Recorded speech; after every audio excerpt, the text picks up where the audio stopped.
Oke guys, welcome back to Daily Charting with Toshi, di mana kita akan daily chart your favorite cryptocurrencies. Oke, dalam 24 jam terakhir, cryptocurrency market meningkat sebesar 1,23%. Dengan total market cap mencapai di 1,18 triliun US dollars. Yang kita bisa lihat untuk Bitcoin ada peningkatan sekitar 2%-an dalam 24 jam terakhir, dan sekarang trading di angka 28.500. Untuk Ethereum dia meningkat juga sekitar 2%-an di angka 1.862.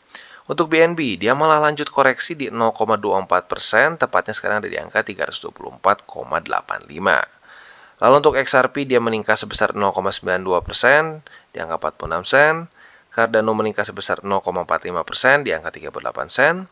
Dogecoin juga terkoreksi sebesar 0,08%, di angka 0,078. Polygon Matic dia meningkat sebesar 1,44%, di angka 96 sen. Dan yang terakhir ada Solana, dia meningkat sebesar 0,40%, di angka 21 dolar lebih 88 sen. Ya, jadi pada hari ini kita bisa lihat kecenderungannya semua meningkat. Dan mungkin penyebab utamanya adalah karena Jolts Jobs Opening kemarin ternyata mendukung indeks dolar melemah. Ya. Nah, ini kita akan bahas selanjutnya adalah economic calendar. Untuk hari ini sangat penuh ya. Hari ini akan keluar 4 data penting dari US. Yang pertama adalah ADP Non-Farm Employment Change. Ini kita berharap dia lebih rendah daripada 148.000. Lalu untuk Services PMI juga sama, kita berharap dia lebih rendah daripada 53,7. Untuk ISM Non-Manufacturing PMI, harapan kita juga dia lebih rendah daripada 51,8. Dan crude oil inventories juga seperti biasa, harapan kita dia lebih rendah daripada minus 1.100. Ya. Ini data untuk hari ini ya. Tapi ya bisa dibilang data yang hari ini tuh masih ada tambahan lah, walaupun lewat sedikit jam 1 malam. Arguably menurut gua dari 4 yang sebelumnya ini lebih penting lagi. Karena ini ngomongin soal interest rate ya. Kita tahu bahwa interest rate ini biasa sangat berpengaruh dan bisa sangat volatile market ya. Crypto market ya, tentunya cryptocurrency market juga. Jadi nanti jam 1 malam dan sampai jam setengah 2 malam akan keluar FOMC statement, FOMC press conference, dan juga the Fed interest rate decision. Ya. Untuk statement kita berharap dia jangan banyak keluar kata-kata yang hawkish. Ya. Semoga saja mereka menyatakan bahwa akan ada mungkin peningkatan debt ceiling, ya, atau mungkin akan terjadi money printing lagi. Nah itu tentunya akan membuat indeks dolar lanjut melemah dan membuat risk on asset meningkat. Ya. Untuk the Fed's interest rate decision, kita berharap dia lebih rendah daripada forecast. Misalkan 5% gitu ya, berarti tidak ada peningkatan. That's really good ya. Tapi kalau sampai lebih tinggi daripada forecast, itu tentunya akan buruk. Walaupun kemungkinan besar tidak akan terjadi seperti itu, karena akan ada news yang kita bahas juga di belakang ya, kondisi US sekarang. Dan untuk press conference-nya semoga saja Jerome Powell bisa cukup diplomatis ya, tidak terlalu hawkish, tidak terlalu dovish juga, supaya kondisi Amerika Serikat nggak masuk resesi ya. Nah ini untuk nanti jam 1 malam. Untuk nanti malamnya akan keluar juga ya, kan kalau ini kan subuh ya lebih tepatnya ya. Nanti waktu di malam itu akan keluar juga initial jobless claim. Nah ini harapan kita dia lebih tinggi daripada ekspektasi, tapi jangan ekstrim, sedikit aja ya. Jadi kurang lebih seperti itu untuk economic calendar kita pada hari ini dan besok ya. Cukup penting, banyak banget data-data yang akan sangat mempengaruhi markets. Semoga semua sejalan dengan risk on asset yang meningkat ya. Oke, selanjutnya kita akan geser ke newsnya. Nah, news ini datang dari US, di mana Menteri Keuangan Janet Yellen menyebut bahwa US akan gagal bayar utang di awal Juni. Ya, seperti apa newsnya? Kita bisa lihat di sini. Amerika Serikat dapat kehabisan uang untuk membayar kewajiban keuangannya pada awal Juni. Ya, hal tersebut disampaikan oleh Menteri Keuangan Janet Yellen seiring dengan alotnya pembahasan untuk menaikkan plafon uang, yaitu debt ceiling bahasa kerennya. Ya. Pekan lalu DPR-nya mereka lah ya, yang dipimpin oleh Partai Republik alias oposisi untuk sekarang ya, memilih untuk meningkatkan batas pinjaman nasional, tetapi dengan syarat pemotongan drastis anggaran belanja karena pemerintah dianggap terlalu boros. Klasik ya, Demokrat boros ya. Lalu selanjutnya kita juga di sini mengancam si McCarthy. Dia itu salah satu kepala mayoritas Republikan yang ada di DPR. Dia menyatakan bahwa mengancam akan membuat negara kita gagal untuk pertama kalinya nih si Biden ya. Menuduh Biden akan mengancam membuat US pertama kali gagal bayar. Dia meminta Presiden dan Senat untuk mulai bekerja dan segera menerima pemotongan pengeluaran guna mencegah krisis. Ya, jadi mereka tetap, menurut mereka sih ya, untuk orang-orang Republikan, debt ceiling harus ditingkatkan. Tetapi yang harus berhemat adalah pemerintah, jangan boros-boros ya. Ya gimana nggak boros? Karena kalau lu baca sendiri kebijakan Biden tuh kayak bagi-bagi uang ya. Jadi ya nggak beda jauh lah ya. Kadang-kadang politik US sama politik sini. Demokrat tuh sukanya bagi-bagi uang. Kalau Republikan sukanya nguntungin orang-orang kaya begitu ya. Nah, jadi kurang lebih seperti itu. Selanjutnya kita akan bahas mengenai teori 28 November. Nah, ini satu teori yang gue suka banget. Dari dulu tuh kan gue sering banget ngomong, satu cycle itu 4 tahun.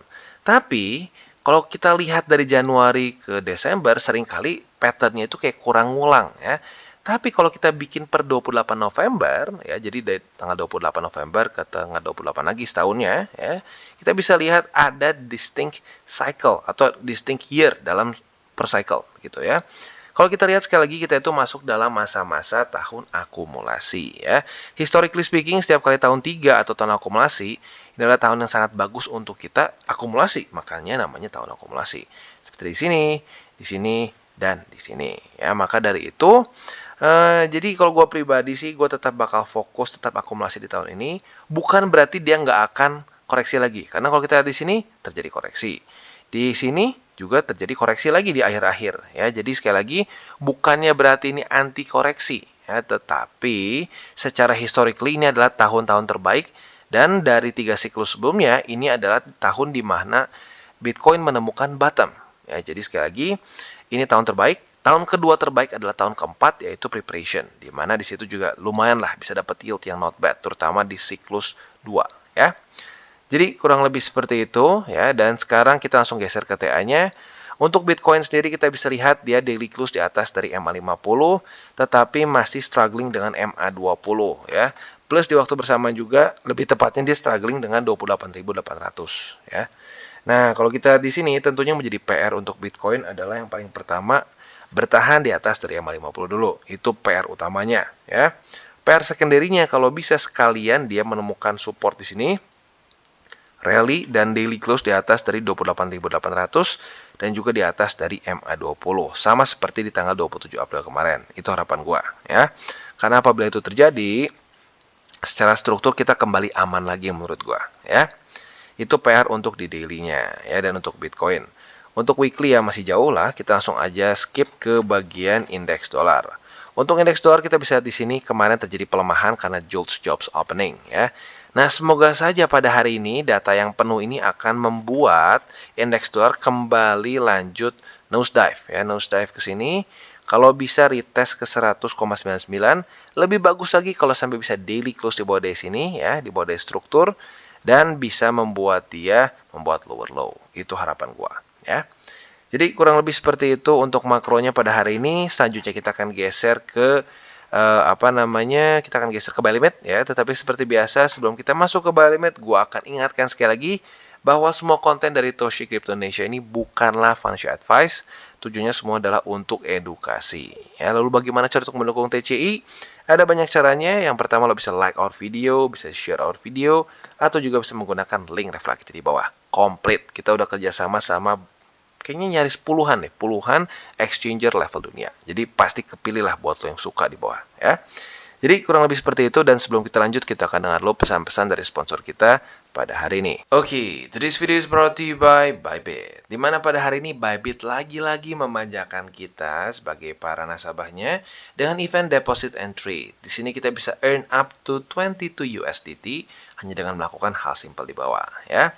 Yang pertama, ini hanya berlaku untuk orang-orang yang tinggal di Indonesia atau user yang dari Indonesia, Thailand, Kambodia, dan juga Philippines. Di luar dari itu sayangnya tidak berlaku. Dan yang kedua, ini buat para user yang sudah KYC. Jadi sekali lagi please KYC dulu supaya gampang ya. Nah, selanjutnya kalau kita di sini apa sih caranya? Gampang banget. Yang pertama, kalian bisa sign up dan get 2 USDT hanya dengan sign up di Bybit account. Complete KYC level 1 dan dapatkan 2 USDT. As simple as that. Ini untuk 500 pengguna pertama. Jadi sekali lagi buat lo, teman-teman lo mungkin ya, yang belum punya akun di Bybit, ayo secepatnya sign up. Bisa dapat 2 USDT secara gratis, hanya tinggal bikin akun dan bikin KYC level 1 saja ya. Lalu juga kalian bisa make first time deposit, dapatkan 10 USDT. Ini untuk 1000 depositor pertama saja. Dengan kita deposit lebih besar daripada 50 USDT saja. Lalu kita trade dan get 10 lagi USDT dengan volume ya untuk derivative trading at least 100.000 dan spot trading volumenya at least 10.000 ya. Dan ini available untuk semua pair yang ada di Bybit saat event period ini. Dan ini hanya untuk 500 trader pertama saja ya. Dan tentunya kita juga bisa mendapatkan berbagai macam bonus lain seperti 25 USDT untuk bonus referral dan seterusnya ya. Jadi buat lo yang tertarik, monggo silakan ikutan event dari Bybit. Oke, dan seperti kita bisa lihat di sini, Bitcoin berhasil reclaim MA50. Maka dari itu, MA50 sekarang menjadi buy limit kedua kita di angka 28.330. Sementara untuk buy limit ketiga kita masih di 28.000 ya.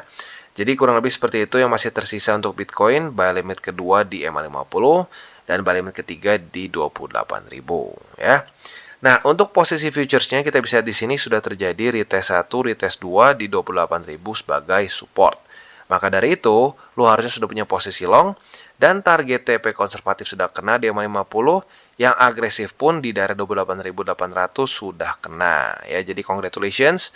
Buat yang konservatif sudah profit sebesar ya nyaris 1%. Buat yang agresif sudah profit sebesar 2,78% ya. Not bad at all.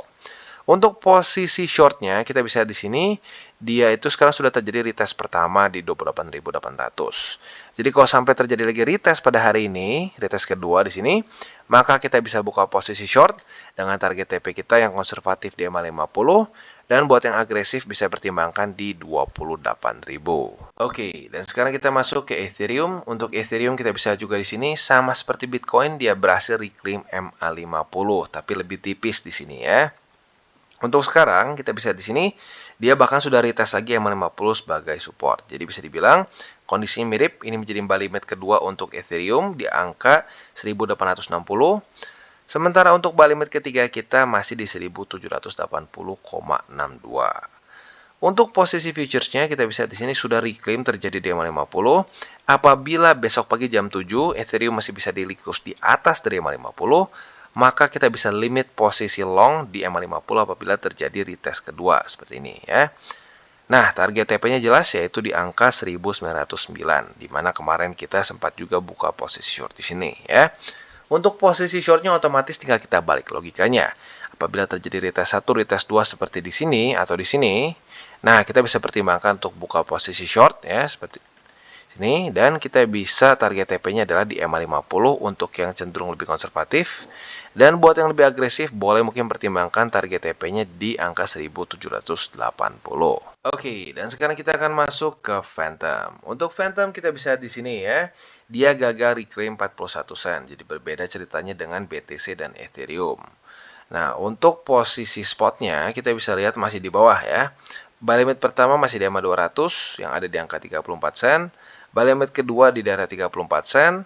Dan buy limit ketiga kita masih ada di 31 sen. Yaitu untuk posisi spot di Phantom. Untuk posisi futuresnya kita bisa lihat kemarin sudah terjadi retest pertama.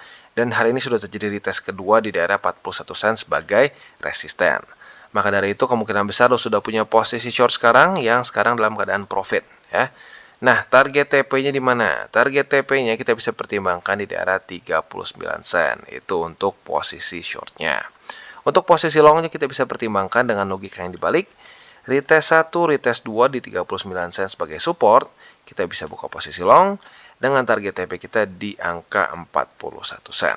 Oke, dan untuk BNB kita bisa di sini sayangnya BNB saat yang lain meningkat dia kemarin malah lanjut lagi koreksi sebesar 2,16% ya. Dan yang sedikit menyedihkannya adalah dia di close di bawah dari MA50 ya. Jadi pada hari ini kita lihat apakah dia bisa diklaim lagi 50 atau tidak ya. Jadi untuk sekarang buy limit yang tersisa hanya di buy limit ketiga saja di angka 301,7 karena kemarin MA50 jebol ya. Untuk posisi futuresnya lagi-lagi masih belum terlalu jelas ya untuk BNB karena tidak terjadi retest di sini, MA50 juga gagal untuk menahan ya. Jadi bisa dibilang kita harus tunggu sampai dia reclaim MA50. Kalau retest 1, retest 2 di sini sebagai support, kita bisa buka posisi long dengan target TP di 330,2. Untuk posisi shortnya tinggal kita balik logikanya. Retest 1, retest 2 di sini sebagai resisten, kita kita bisa buka posisi short dengan target TP kita di MA50 ya. Jadi kurang lebih seperti itu setup untuk di BNB. Oke, dan sekarang kita akan masuk ke Cardano. Untuk Cardano kita bisa lihat di sini kemarin MA50 berhasil menahan ya. Jadi overall buy limit kedua kita masih bertahan ya. Pertama sudah jebol, kedua masih bertahan. Yang tinggal tersisa sekali lagi tinggal buy limit kedua dan buy limit ketiga saja ya. Buy limit ketiga tentunya di angka 37 sen. Untuk posisi futuresnya kita bisa lihat kemarin sudah terbuka posisi long karena retest 1, retest 2. Hari ini sedikit deg-degan karena kita bisa lihat sekarang sedang harga runningnya itu di MA50 lagi ya. Nah, target TP untuk si posisi long ini tentunya jelas yaitu di angka 39 sen ya. Nah, sementara untuk posisi shortnya tinggal kita balik logikanya.